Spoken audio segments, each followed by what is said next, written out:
Déjà l'odeur quand vous ouvrez le paquet, C'est une bombe. je veux dire, c'est une émanation de cancer.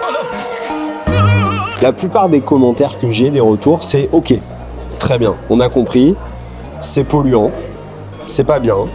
Tout ce que vous dites est très juste. Mais en fait, nous, on gagne 1 500 € par mois. Et en fait, se payer des t-shirts à 2 € ou habiller nos enfants, si on n'a pas ces plateformes-là, on ne peut pas le faire. Qu'est-ce qu'on répond à ça? Je suis convaincue que c'est certainement pas aux consommateurs qui gagnent un SMIC en période d'inflation à être sermonnés sur ces questions.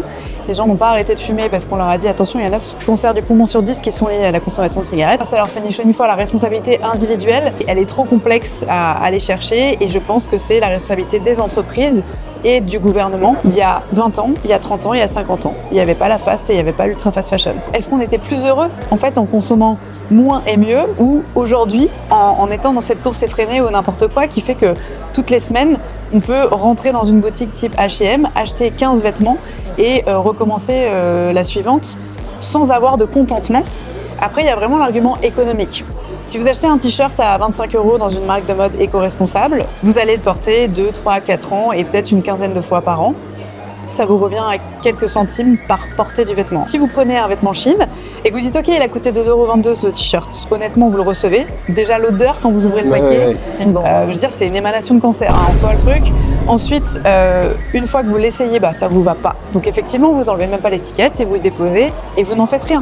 Vous avez perdu 2,22 €. C'est bien supérieur à quelques centimes sur le t-shirt éco-responsable. Donc ça aussi c'est une nouvelle mécanique à avoir en tête. Il faut se décentrer sur cette question de mode en fait et comprendre la façon dont le marketing nous matrixe le cerveau. Parce qu'il y a une vraie publicité agressive qui joue sur l'impulsivité en fait. Qui presse les jeunes surtout à acheter en déant les X minutes parce que sinon l'offre risque de passer et on risque de perdre sa pièce favorite.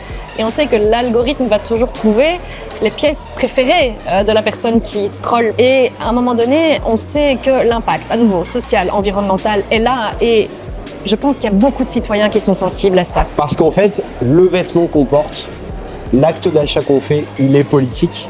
Et nous, les décisions qu'on prend ici, c'est de la politique et qui doit démontrer qu'en fait, il y a un autre modèle qui est possible.